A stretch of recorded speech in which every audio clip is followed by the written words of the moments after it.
Oh, hi. So even though it's not Wednesday, I've decided to do a review today anyway. See, yesterday while on the trip to Lancaster, I looked down at the floor of the car and saw this little magazine just kind of sitting there on the floor.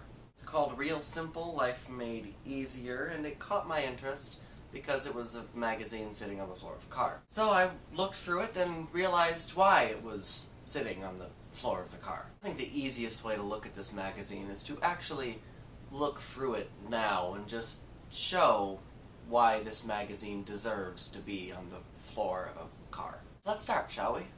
Okay, so you turn the page and the first thing you see is an ad. Now to be fair, this isn't overly unusual. I mean, you know, start with an ad, that's fine, whatever. So let's see, turn the page and it's another 2-page ad. Okay, well, interesting choice, but I'm sure they'll get to the point eventually. I'm sure the magazine will start soon enough. Oh, see, here's something. It's a thoughts with a picture and a quote from a book. Okay, but still, I'm sure eventually it will.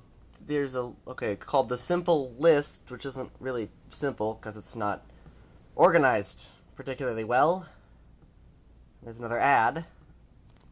Okay. Oh, another 2-pager. That's nice and useful. Okay, moving on. See, look, here we go. Table of contents. 11 pages in. Okay, listen. People who make this magazine, the table of contents is kind of important. I feel like I shouldn't have to tell you this, but, you know, it's what helps you navigate the whole magazine is the table of contents. So why is it after 10 pages of ads? And actually technically it's 11 pages because one of them is the inside cover. Yeah, I know, technically not all of the 11 pages were ads, but let's go ahead and be honest. Most people would just skip over that section anyway. Both of those little tiny things that basically were just ads in and of themselves. So I still count them as ads. And that's not even the worst part. Okay, so we have the table of contents, turn the page, next thing you see, oh, another 2-page ad. Okay. Okay, great. Wonderful. Yay. And then you turn the page, and what do you see? Look! The table of contents continued. Really? You couldn't even put the 2 pages of table of contents together? What, did they have a fight? You had to separate them with an ad? As you go through this magazine, you will catch the trend. It's a bunch of small, tiny little articles with a lot of ads. And sometimes it even goes a step farther from this and actually has the ad encroach on the article. So it's basically surrounding it without completely surrounding it, but it's on either side. As if to say, no, we don't have enough ads in here. We don't need all this space for an article, though. We might as well put some ads there, too. And one of the worst things about this is that sometimes you can't tell what's an ad and what's an article because they look so much alike. So I'm looking at this and saying, wait, what's the ad and what's the article? I mean, okay, it has this little thing up here that signifies that probably it's actually the article, but it's really kind of hard to tell the difference, isn't it? So you go through this, and it's basically the same thing, so I'm not going to show you the whole magazine, because quite frankly, that would just get boring, because it's the same thing. And then there's this wonderful part right here, where we have not just a 2-page ad, but a 4-page ad, because it has to explain all the wonderful things about this particular drug, and if that's not bad enough, look, here's another ad before we actually get to the article, and this isn't even the article, this is just the beginning of the article. Followed by another ad.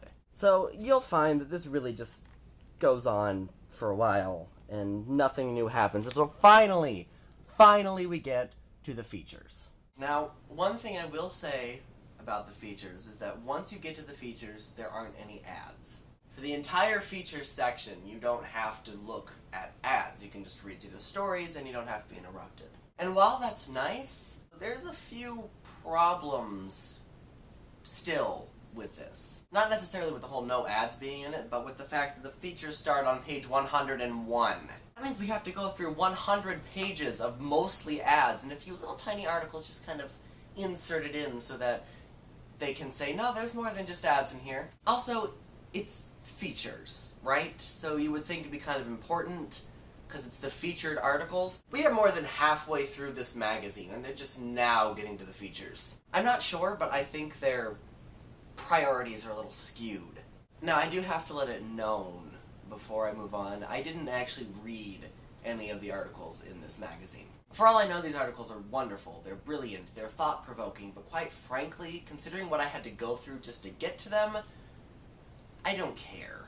So you get through the features, and yeah, as I said, there's no ads except for the usual card that says, hey, you can renew this, you can renew your subscription, and you get a free gift, because that's the only way anyone would ever renew this subscription. I will say the section after the features, which is food, does a fairly good job of actually putting the pictures of the food in and giving you the recipes without interrupting it with any ads. But once that particular section of the food is done, it goes back to the tired and true method of little tiny articles and a bunch of ads, until finally you get to the end, where you have this little thing that probably pertains to the rest of the magazine, and probably isn't an ad, but it might as well be, and you put it down wondering, why did I just read this? Real simple.